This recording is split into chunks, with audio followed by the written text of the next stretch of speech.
Hello and welcome to episode 13 of Inside the World of TCR. All over the world, it's time to crown the TCR champions. We'll find out who won the 2019 titles in TCR Europe, TCR Japan, the IMSA Michelin Pilot Challenge and TC America. We'll also tell you about the first ever TCR Spa 500 and update you about the WTCR, which still has 2 events remaining. We sit down with Gianni Morbidelli to talk motorsport over the past 4 decades, and we'll invite you to the TCR Europe prize-giving ceremony, which took place in Monza. Stay with us.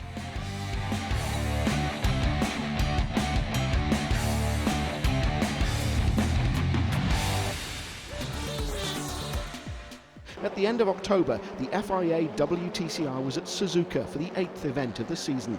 At the start of the first race, Esteban Guerrieri's Honda Civic led the field into turn 1. But during the first lap, Niels Langeveldt's Audi RS3 LMS was able to overtake and grab the lead briefly, before Guerrieri overtook him again just a few corners later. On lap 8, Frederik Vervisch went wide at turn 1 and stopped with a flat front tyre. The safety car was deployed before he could reach a safe place. On lap 22, Nicky Katzberg's Hyundai, battling for 14th, hit the back of Andy Priault's car at the end of the straight and sent the Lynk & Co crashing into the tyre wall at turn 1. The car suffered extensive damage and the British driver was furious with Katzberg, claiming that the Dutchman intentionally sent him off track. Katzberg replied, saying that Priaulт braked too early. The safety car was deployed again and circulated until the checkered flag, with Guerrieri the winner from Langeveldt, who took his first WTCR podium, and Montero. Thanks to his 3rd win of the season, Esteban Guerrieri retook the lead in the championship standings with a 13-point margin over Norbert Mikelic. At the start of the second race, the Hyundai of Mikelic, starting from pole, zigzagged to keep Rob Huff's Volkswagen behind, and this resulted in a warning flag for the Hungarian, while Gabriele Tarquini kept 3rd position ahead of Kevin Chekon. After winning race 1, Guerrieri was never in contention for the top positions. He lost 1 place at the start and then progressively dropped from 7th to 10th at the end of the race. While Mikelic didn't make any mistakes, despite Rob Huff trying all he could to challenge him. The battle for 3rd was much closer, with Chekon trying to pass Tarquini on every lap, and the latter putting in a great defensive drive to hang on to the last spot on the podium. And so Norbert Mikelic claimed his 4th win of the season and retook the lead of the standings, now 6 points ahead of Guerrieri. At the start of the 3rd race, Mikael Azcona, 3rd on the grid, stalled, and Thiago Monteiro made a better start than pole sitter Johan Kristoffersen, but the latter took the inside line at turn 1 and with a great move managed to pass the Portuguese driver. Esteban Guerrieri followed in 3rd position ahead of Ted Björk and Andy Priault. At the back of the field, Ritomo Miata hit Tom Coronel's car. They both spun and collected marching wire. The safety car was deployed and circulated until lap 7. Priault, Huff, Tarquini and Chekon were in a close fight for P5. Then, between laps 21 and 24, Chekon passed Huff, Tarquini and Priault 1 by 1, always in the braking zone for turn 1. 28 laps into the race and Esteban Guerrieri moved into 2nd ahead of Thiago Monteiro. And so Johan Kristoffersen claimed his 2nd win of the season in front of Guerrieri. Monteiro and Chekon, 3rd and 4th at the checkered flag, were both penalised after the race. Chekon was given a 5-second penalty for colliding with Huff, and Monteiro was given a 10-second penalty for mistakenly heading for the pit lane behind the safety car on the final lap, and then swerving to the left to rejoin the track. Good job, guys. Good job of changing the position early. The championship points were also reshuffled, as Esteban Guerrieri's competitors in the title fight scored more points. Ted Björk was promoted from 5th to 3rd, while Norbert Mikelic and Ivan Muller both moved up 1 position. With still 2 events and 6 races before the end of the season, only 6 points now separate Guerrieri from Mikelic. 500 laps of one of the most legendary racetracks in the world, Spa-Francorchamps. This was the idea behind the TCR Spa 500. The inaugural edition of this endurance race took place over the first weekend of October. Despite just a 17-car field, the event was a success for the level of the entries, the professionalism of the organisation, and the competition on the track.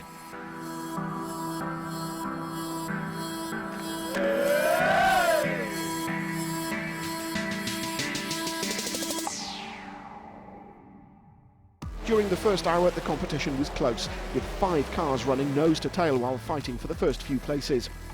Then Pepe Oriola's Cupra took the lead on lap 14, and together with his co-drivers, Tom Coronel, Rick and Ivo Breukers, built a comfortable margin that ended up being 6 laps over the DG Sport Competition Peugeot 308, driven by Aurélien Comte, Julien Brichet and Teddy Clairet. Both the leading cars had a smooth race in terms of reliability and made the same number of pit stops. Unluckily, the heavy rain that fell over the final 7 hours prevented the winners from reaching the 500 lap mark, and they completed only 454 laps.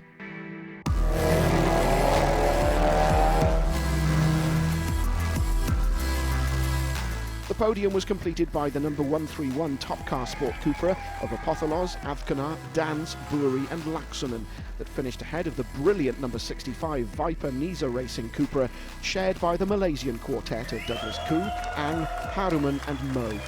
In 2020, the race will be brought forward to the first weekend in May, sharing the bill with the 12-hour GT race.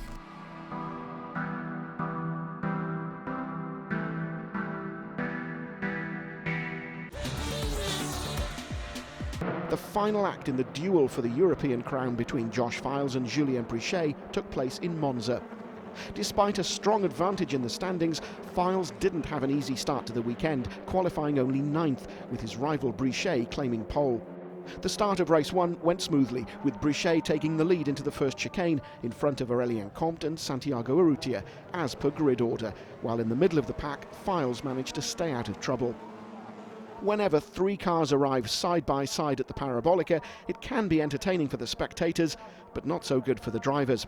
And so, if Andreas Beckmann on the inside line managed to escape the trap, the contact between Morbidelli and Engstler had bad consequences for both, but particularly for the German, who dropped down to 31st, heavily compromising his chances of finishing 3rd in the championship. On the second lap, Gilles Magnus, who'd started 8th on the grid, overtook Teddy Clairet into the Rogier chicane for 4th. And in the following corner at Lesmo 1, Clairet was also passed by Josh Files. On the same lap, the British driver moved up another position in the standings when he overtook Magnus for 4th into the Ascari chicane. On the 5th lap, at the end of a side-by-side move that began at the exit of the Parabolica, Dan Lloyd managed to pass Magnus for 5th into the first chicane. At the same spot, 3 laps later, Files overtook Urrutia for 3rd. 9 laps into the race, and Homola approached Lloyd in 5th position, probably a bit too aggressively, and this contact at Lesmo 2 pushed the Englishman onto the gravel and dropped him 3 positions down the standings, as he was also passed by Magnus and Beckmann. 2 laps later, Lloyd had to pull up because of a front right puncture, probably a consequence of the various contacts. In front, Brichet and Comte were never challenged. For Brichet, this was win number 4 of the season, but the first in an opening race. Files managed to finish 3rd, scoring precious points, but not enough to secure the title just yet. Urrutia was 4th in front of Homola and Magnus.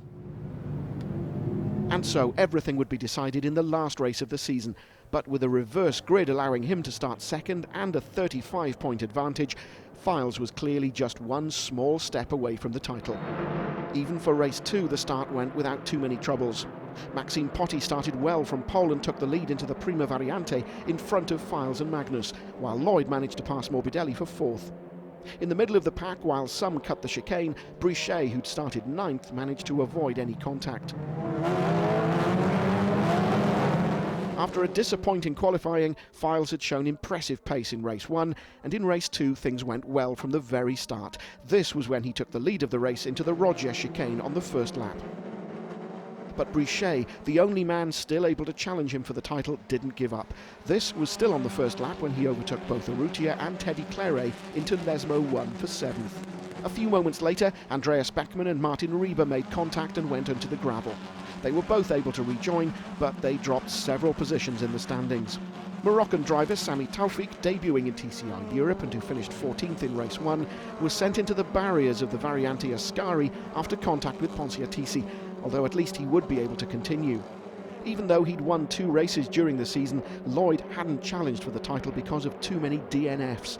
This, however, was when he took 2nd from Potti.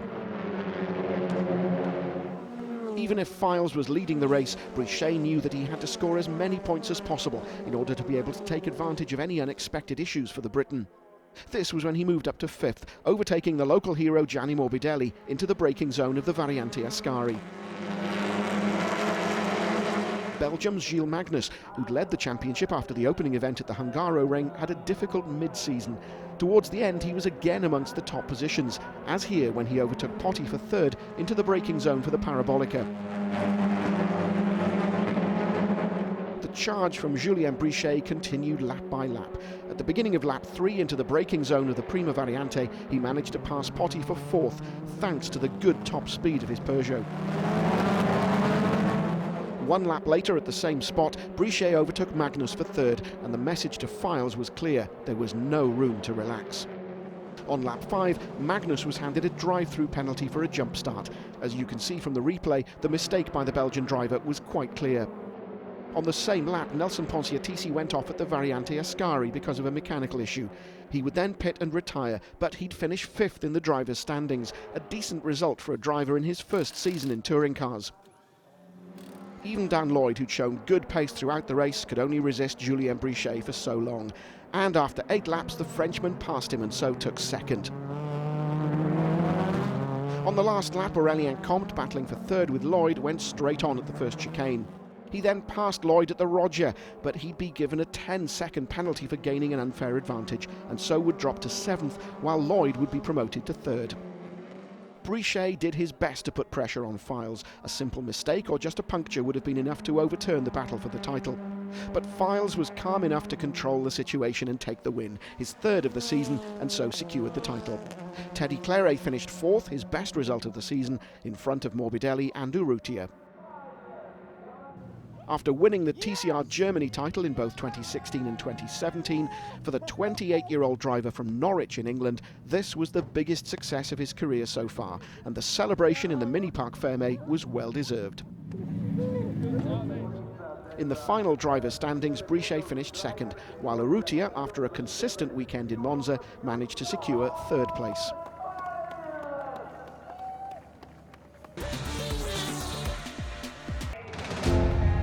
The TCR Europe prize-giving ceremony then took place following the last race of the season in the town of Monza itself. Mechanics, drivers, engineers and organisers gathered to share a well-deserved night of celebration. For us, it was the chance to have a chat with the top 3 drivers in the standings. TCR Europe last year was the inaugural year, and WSC Group and Marcello, they created a great championship, and it's become the top of European touring cars. So last year was, let's say, a learning year. This year I wanted to obviously try to win, but the competition level just stepped up a massive level, and from the top, let's say 20 cars, first 20 could have been on pole. You never know what could happen, and that's for me an amazing achievement with this level of competition in Europe, to be able to be on the top of that, and obviously with Julien Brichet be able to just push from the word go to the very, very end, the last lap of the last race. He was there, so it's an amazing achievement, and it's reward to all of us.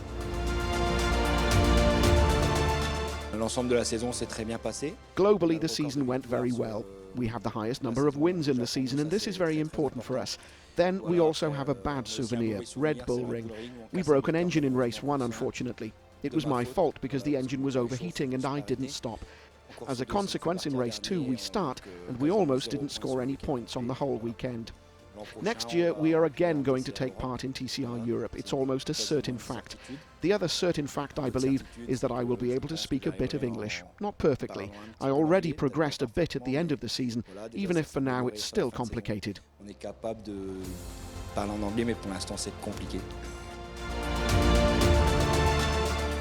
5 years in a row that I'm finishing the top 3 in whatever championship I'm competing. Of course, I was competing in formulas for the past few years, and my first year, with a front traction, with a touring car, everything was different. The way, the racing, so many contacts on the race and everything. And finish 3rd, I think is awesome. I have nothing to say. I'm happy and enjoy it the whole year. It was difficult at the beginning because I have to get used to everything, But of course, you know, I really enjoyed and a season with a lot of up and downs because we have been on the podium, but we've also been at the back fighting with a lot of drivers, but finally we did it.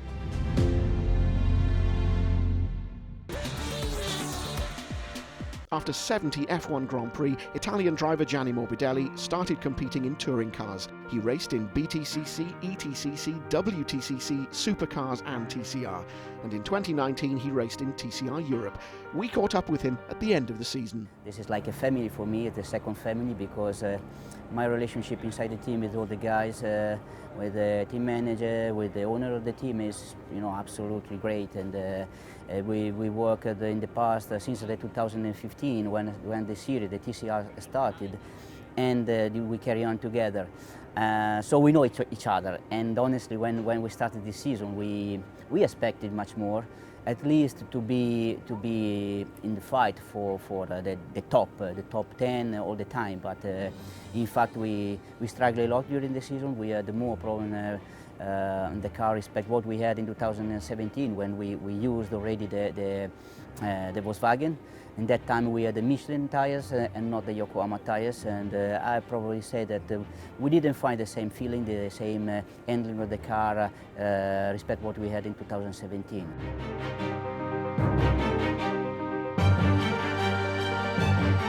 It's a very long career. I started in 1980 when I was 12 years old, and you know, I have a lot of memories, honestly. It's difficult to pick up only one. Of course, you know, one of the best moments of my career was when I did the race with Ferrari. You know, it was one of extremely, you know, beautiful moment of my life in '91 when I replaced Alain Prost in Australia with the Ferrari. I have to say that you know, was like a dream, you know.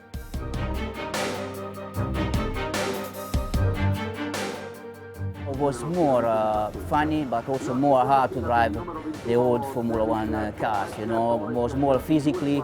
I remember that when you had 1 second, 1.5 seconds for Alain Prost, for me was already a big success. Now the young drivers, after a couple of seasons in Formula 3, they are already ready to compete with the top drivers. The difference is sometimes 2 tenths, 1 tenth. I remember my first race in Formula 1 in 1990 with Scuderia Italia. I was proud during the race because I said, I hope that the engine broken because I had no more power to finish the race. When I'm there on the grid in front of the traffic light, I still have the same feeling that I had when I was in Formula 1, you know, and this is good because it's something that you cannot describe, you know, it's something that is inside you, and probably, you know, will be a big mess for me when I will stop, you know, and probably, you know, I need to take that decision soon because I'm not young anymore, so you have to be quite realistic sometimes with yourself, and when it's time to finish, it's time to say thank you and close the book.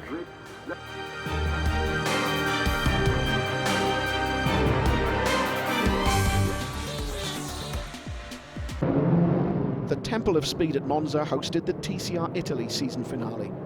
On a wet track and in heavy rain, while Jacopo Guidetti took the lead, Nikola Milickovic clashed with Lev Tolkachov, who spun on the straight. Immediately afterwards, another contact before the first chicane eliminated the Hyundai cars of Felice Jelmini and Damiano Reduzzi. While Guidetti was leading, Massimiliano Mugelli pitted to change his tyres, and when he rejoined, he crashed with Pelati at the first chicane, prompting the safety car into action. On lap 7, Nicola Guida, running third, spun at the exit of Lesmo 1, dropping down to 7th. Guidetti and Milickovic, who were first and second, served drive-through penalties for jumping the start and for the incident with Tolkachov, respectively. They both were then forced to repeat their drive-throughs as they'd served them during the safety car period. In the end, Marco Pellegrini emerged as the winner in front of Bitera. Guidetti still managed to finish on the podium, while Greco was fourth in front of Guida and Milickovic. In the second race, still on a wet track, Matteo Greco took the lead at the start from P2 on the grid, pipping pole-sitter Damiano Reduzzi, while Enrico Bitera and Jacopo Guidetti followed in third and fourth positions. During the first lap, Bettera overtook Reduzzi for P2, while Tavano and Felice Jelmini made contact at the Parabolica. On the second lap, Guidetti passed Reduzzi for P3, and the latter was then punted into a spin by Marco Pellegrini. As the rain intensified, Guidetti passed Bettera for P2 on lap 3 and began closing the gap on Greco. Greco, though, held on until the very end, grabbing his second win of the season and securing second place in the championship's final standings. Scalvini finished third in front of Bettera, Reduzzi and Jelmini. Salvatore Tavano, who'd already secured the title in the previous event at Vallelunga, finished the season with a 19-point gap over Greco. Bettera completed the championship podium in third. On the same weekend, Suzuka hosted both WTCR and the final races of the inaugural season of TCR Japan. At the start of the first race, pole sitter Kanemaru kept Matthew Howson at bay into turn 1. Then Shuji Maijima passed Matsumoto for third. One of the title contenders, Takeshi Matsumoto, didn't finish after he was involved in a collision with fellow Volkswagen driver Shogo Mitsuyama 3 laps before the end. For Kanemaru, it was his 4th victory of the season, allowing him to regain the lead of the championship. Howson was second and so crowned winner of the Saturday series. At the start of the second race, Kanemaru and Howson picked pole sitter Matsumoto and led the field into turn 1. During the first lap, Mitsuyama spun, Taniguchi spun as well behind him, and Yoshiki crashed into Taniguchi's car, so the safety car was deployed to remove them. The race restarted on lap 5, but Yun Sato spun off and the safety car was deployed again for another 2 laps. The key moment of the race was this incident between Kanemaru and Maijima that eliminated the former, who was leading the race and the championship, and resulted in a penalty for the latter, who dropped out of the points. The race win then went to Howson in front of Matsumoto, who secured the Sunday Series title. Hirobon finished third in front of Shioya, Devesa and Mitsuyama. With his second win of the season, Howson clinched the overall title in front of Matsumoto and Kanemaru. The 10th and final round of the IMSA Michelin Pilot Challenge took place at Road Atlanta over the second weekend of October. The race started with the Audi of Britt Casey Jr. taking the lead from pole position, while Lewis made a cautious start from P2, dropped to 6th and then began to recover. Various safety car interventions interrupted the action, including after this heavy crash involving the number 54 Audi of Johnson and Simpson. With 30 minutes left on the clock, Filippi was leading, closely chased by Lewis and Casey Jr., who passed him, moving into first and second. In the closing stages, Lewis kept Casey at bay and crossed the finish line with a 1.3 second margin, while Galante snatched third from Filippi. For Wilkins and Lewis, this was their 3rd win of the season, which allowed them to clinch the TCR class title. Their teammates, Gottsacker and Filippi, finished the race in 4th position and so moved into 2nd in the standings, securing a 1-2 for Hyundai and Brian Herter Autosport.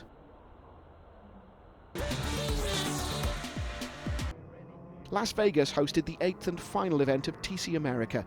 At the start of race 1, Mason Filippi's Hyundai Veloster sprinted from pole ahead of Vincent and McCann in a Volkswagen Golf and Audi RS3 respectively. At the first corner, the Honda of Gonzalez spun and collected Walker's Alfa Romeo. Both cars retired and the safety car was deployed. When racing resumed, Filippi began creating a gap ahead of Vincent and McCann, while the pace of the championship leader Hertzin faded because of a fuel pressure problem in his Volkswagen Golf, and he dropped behind the trio of Audi DSG cars of Stephen Weider, Christian Cole and Brian Putt. Filippi then claimed his 5th victory of the season with a 2.6 second margin over Vincent, while McCann finished a distant 3rd. Hertzin managed to cross the finish line in 7th position, which was enough to be crowned champion with a race in hand. In race 2, the TCR field was reduced to 8 cars, as Walker's Alfa Romeo couldn't be repaired following his crash with Gonzalez at the start of race 1. The latter's Honda Civic made it to the grid, but crawled back to the pits after just a few laps. Filippi took the lead at the start from Vincent, McCann and Weider. The freshly crowned champion Hertzin cruised in 7th position behind Cole and Putt. On lap 4, the safety car was deployed after one of the TCA cars had spread oil on the tarmac. It took 5 laps to clean the track and restart the action. When racing resumed and while Vincent was chasing Filippi for the lead, Hertzin overtook the 3 DSG Audi cars one by one and so climbed to 4th. 10 minutes before the end, Filippi increased his pace, and so Vincent had to settle for second place, 2 seconds behind. McCann completed the podium ahead of Hertzin, Weider in 5th and Putt 6th. In the final drivers' standings, Hertzin finished first with a 28-point advantage over Vincent.